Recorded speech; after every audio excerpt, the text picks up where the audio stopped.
retour sur le plateau TV de ce forum Hydrogen Business for Climate et on est là pour parler du moteur à hydrogène. On a eu l'occasion de le vérifier pendant la table ronde sur la compétition automobile.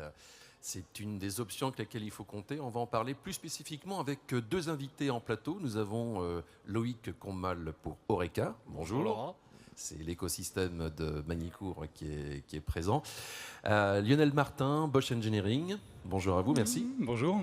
Et puis, si tout va bien, nous avons en ligne deux autres intervenants. Nous avons Jean-Luc Béduneau pour Finia. Il est là, je le vois.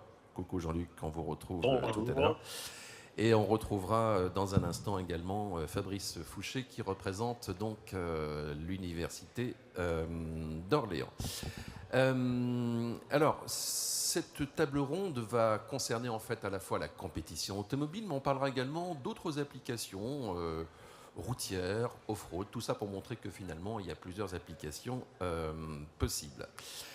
Compétition d'abord, alors on en a parlé hier, Lionel Martin, donc effectivement accord Bosch Engineering, Ligier, autour du Mans. Oui, là, on a un partenariat stratégique avec Ligier qui fait beaucoup de sens parce qu'on est très complémentaires au niveau des produits, des services. En même temps, on veut vraiment être pionnier sur des nouveaux sujets comme l'hydrogène. On veut vraiment amener le moteur hydrogène sur le circuit et au-delà, à l'avenir. Donc c'est pour ça qu'on avait décidé de développer cette JS2 RH2 ensemble, qui est une voiture de course, mais qui ressemble un peu à une GT, donc qui adresse aussi ce marché, je dirais, de la voiture routière, qui est très performante. On l'a validée pendant un an, 5000 km. Donc on a pu rouler aussi au Mans en juin, on était très contents. Pour nous, donc, ce qui est vraiment important de comprendre, c'est que c'est une première étape de faire ça. C'est un tremplin pour l'avenir. Donc on prépare ça avec Ligier, comment avancer vers les 24 heures du Mans et puis aussi utiliser toute l'expérience qu'on a gagnée sur cette voiture pour d'autres applications. Alors Ligier, c'est l'écosystème nivernais, Magny-Cours. Il y a aussi Oreca, bien sûr, qui a une antenne là-bas. Donc partenariat cette fois avec Alpine autour de votre moteur, qu'on peut découvrir d'ailleurs, qui est exposé ici sur ce forum hydrogène. Oui, donc tout à fait. Donc aujourd'hui, on expose le moteur d'Alpenglow dans sa première version. Donc c'est le 4 cylindres 2 litres, injection directe avec de l'injection d'eau. Donc nous, en fait, la genèse du projet est partie en 2021 où on a donc décidé d'investir dans le développement d'un moteur à hydrogène. Donc on a commencé par d'abord modifier les infrastructures pour avoir un banc d'essai capable de fournir de l'hydrogène, autant pour un moteur à combustion que pour une pile aujourd'hui. Et donc en parallèle de ça, on a travaillé au développement de notre premier moteur 4 cylindres qui a abouti à la collaboration avec Alpine sur l'utilisation de ce moteur-là pour Alpenglow. Donc depuis 2023, ce moteur-là a été intégré dans la voiture. On a effectué plusieurs centaines de kilomètres. Et donc vraiment, l'idée c'est de monter en compétences, d'accélérer le développement de cette technologie pour la compétition automobile et pour décarboner le sport automobile. Bon, petite émotion, j'imagine, de voir votre moteur à bord de cette Alpine Alpenglow et avec Zidane quand même qui était passager aux 24 heures du Mans. Oui, donc effectivement, ça a été une semaine chargée en émotions. De voir la voiture rouler, de voir malgré tout ces 4 voitures faire le tour de démonstration au départ du Mans et puis nous d'avoir Zidane à l'intérieur, c'est vrai que c'était un moment assez particulier. Alors on va retrouver l'un de nos invités qui est à distance. Il s'agit de Jean-Luc Béduneau, voilà, qui est là. Finia, donc scission du groupe Borg-Warner. Jean-Luc, en matière de compétition, de quelle façon vous vous impliquez justement pour le moteur à hydrogène? Bonjour à tous, bonjour Laurent. Nous, on est d'abord participants sur le moteur à combustion interne hydrogène pour des véhicules sur route et en off-road, puisqu'on a nos premières applications qui sont en série dans ce domaine-là. La compétition automobile, c'est toujours un accélérateur. Donc c'est vrai que pour nous, c'était un peu naturel de joindre un certain nombre de projets. Donc on a eu aussi 2 véhicules qui ont tourné le tour aux 24 heures du Mans, et pour le coup, c'était un plaisir de les voir et de les entendre. Et ça générait pas mal d'émotions dans la foule, donc c'était intéressant. Aujourd'hui, on le voit vraiment comme un accélérateur. On voit cette possibilité de montrer que le moteur à combustion interne fonctionne, qu'il atteint les mêmes performances qu'un autre type de fuel. Et pour nous, ça va nous permettre d'être dans une configuration avec des contraintes élevées, ce qu'on cherche pour accélérer la mise en série de produits qui sont complètement matures et à même de remplir la fonction pour laquelle ils sont définis. Merci. On a un autre intervenant en visio. Donc là, côté technique, on va essayer de switcher vers Fabrice Fouché qui nous a rejoint également, qui est à l'université d'Orléans. J'espère qu'il va apparaître à l'image parce qu'effectivement, cette université a accueilli il y a quelques mois en fait, une journée sur le thème de la compétition automobile. Enfin, vous y étiez d'ailleurs, hein, je me rappelle. Hein, c'était une belle journée d'ailleurs, on peut dire. Dans le micro, c'est mieux. C'était une très belle journée, oui. Oui, il y a eu beaucoup d'interventions très intéressantes. On voit vraiment l'engouement qu'il peut y avoir avec même des constructeurs tels que Ferrari qui étaient présents. Et ça montre aujourd'hui l'importance que ça a et la place que peut avoir le moteur à hydrogène aujourd'hui dans le monde. Donc, on me dit que Fabrice Fouché est à l'écran, donc on va le découvrir. Bonjour Fabrice. Alors c'est vrai que c'était une journée très chouette, on peut le dire. Hein. Alors, bonjour Laurent. Oui, alors c'est vrai que cette année, avec la SIA, nous avons organisé en fait cette journée-là qui s'appelait moteur haute performance hydrogène. L'idée était de tester quelque part, en tout cas de savoir si le monde professionnel et plus largement académique était intéressé par les moteurs haute performance. Et je pense que le rendez-vous a été plus que là, puisqu'on a eu environ 200 personnes, 200 industriels qui ont participé à cette journée, avec un plateau extrêmement complet, puisque Loïc Gombman le rappelait, on a eu donc Ferrari, Alpine et d'autres qui sont autour de la table d'ailleurs. Ça montre un intérêt pour la suite et aussi pour donc le monde de la compétition, mais pas que. On est convaincu que c'est une manière de pouvoir motiver peut-être aussi les jeunes générations et montrer que l'hydrogène brûlé permettrait d'assumer un côté plaisir en compétition.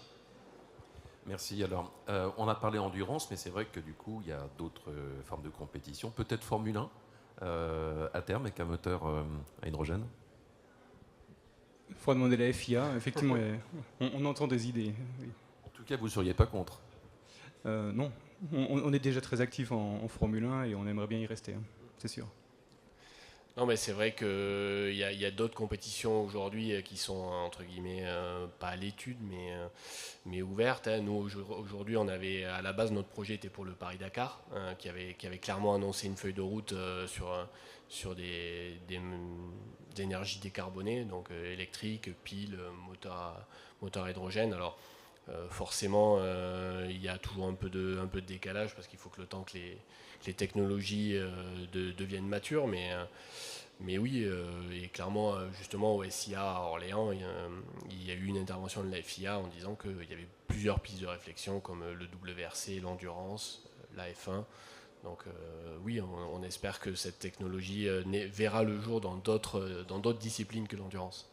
Oui, c'est ce qui a aussi été indiqué lors de la table ronde qu'on a eue en plénière. Je me tourne à nouveau vers Jean-Luc Béduneau, qui est en visio avec nous, qui représente donc Fignac, car on va passer à un autre domaine qui est celui des applications routières, car c'est vrai que, bon, là on a parlé compétition, mais cette technologie pourrait très bien concerner des véhicules, a priori plutôt des véhicules lourds. Alors, est-ce que Jean-Luc est avec nous à nouveau en visio pour parler ? En tout cas, on l'entend, il a dit oui, je crois. Donc, Jean-Luc, en tout cas, au moins par la voix, on s'est rencontrés, on s'est croisés lors du salon IAA de Hanovre, qui est un salon de la mobilité lourde. Et d'ailleurs, il y avait beaucoup de choses à voir dans le domaine de l'hydrogène cette année. Ouais, il y a eu une vraie évolution sur les stands, notamment constructeurs, lors de l'IA. Alors, il faut imaginer, c'est vraiment le grand événement du monde du heavy duty, donc des camions, et je pense qu'il n'y avait pas un seul stand constructeur sans ou un moteur ou un véhicule de moteur à combustion interne, ce qui est un vrai changement par rapport à il y a 2 ans où il y avait beaucoup d'électrique. Alors je ne dis pas que l'électrique n'était pas présent, hein, c'est clairement une solution pour décarboner, mais il y a eu une énorme accélération visible au travers de prototypes lors de cette AIA. Et il y avait même des véhicules en essai, donc il y avait possibilité de rouler au volant d'un 44 tonnes équipé de moteur à combustion interne hydrogène. Nous, on présentait notre véhicule, Light Commercial Vehicle, qui est vraiment pour nous un démonstrateur qui nous permet de faire avancer la techno et d'être mature au niveau du système. Et comme vous dites, Laurent, c'était un vrai changement et on a senti une dynamique très présente et une prise en considération de cette solution qui était peut-être pas la même il y a encore quelques années, j'ai envie de dire, surtout en Europe, parce qu'on sent un décalage entre l'Asie, les États-Unis et l'Europe sur le sujet. L'Europe étant très très focalisée électrique, pour de bonnes raisons pour certains types de véhicules, mais peut-être un peu plus compliqué sur les véhicules lourds. Et le moteur à combustion interne est vraiment maintenant présent dans la tête des gens comme étant une solution moyen terme pour décarboner, avec un rendement très très acceptable et surtout une solution à même de remplir les demandes du client final, qui est de l'autonomie, de la simplicité de remplissage et autant que faire se peut conserver toute la supply chain et la maintenance qui est mise en place et qui est aujourd'hui très robuste sur notre territoire au niveau de l'Europe. Alors ça tombe bien que vous soyez tous les deux donc à l'écran sur la même image parce qu'effectivement Fabrice Fouché, il y a un labo commun entre l'Université d'Orléans et donc FINIA. Oui, tout à fait. En fait, avec FINIA, qui est un équipementier qui se trouve à Blois, je pense que Jean-Luc, tu l'as rappelé, nous sommes à moins d'1 heure de route de FINIA et on se connaît depuis quand même quelques années. Et l'idée, c'était de pouvoir aller plus vite dans le développement et dans la R&D et donc de construire une structure commune, donc qu'on appelle un laboratoire commun, qui va permettre et qui a déjà permis de faire un certain nombre d'études sur les injecteurs notamment et sur la combustion de l'hydrogène. Donc on est bien là pour mutualiser en fait des compétences pour aller beaucoup plus vite dans le développement et notamment pour aider un acteur majeur du milieu FINIA dans le développement de ces injecteurs. Merci. Une petite question pour vous, Loïc Commal. J'imagine que le moteur hydrogène, après tout, c'est un moteur hydrogène qu'on prolonge simplement au lieu de mettre de l'essence, on peut mettre autre chose dedans. J'imagine que c'est motivant pour les ingénieurs, enfin pour tous ceux qui aiment bien la course automobile et qui se disent on a encore besoin de nos compétences.